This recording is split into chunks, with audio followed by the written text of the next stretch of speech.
ชิคาโก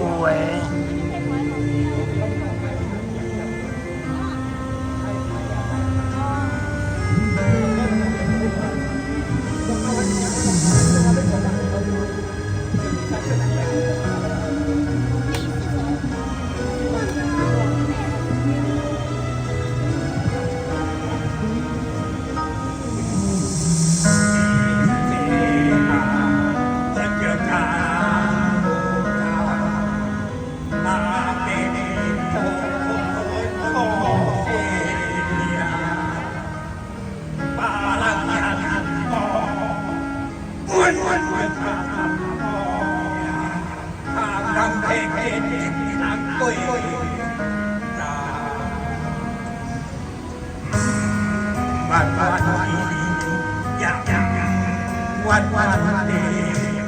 อย่ามากาเอนาเอกว่าเลยขาไปวางยาเก่งกาจะฆ่าตัวเองมีเงินตายเต้วันเดียวข้าตัวเองที่ว่าเสียเองที่จะต้องการเพียง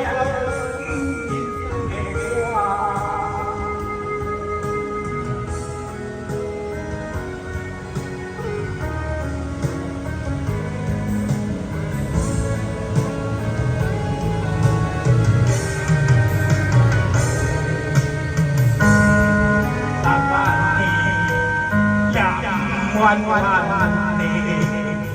อย่ามาตาดีเอ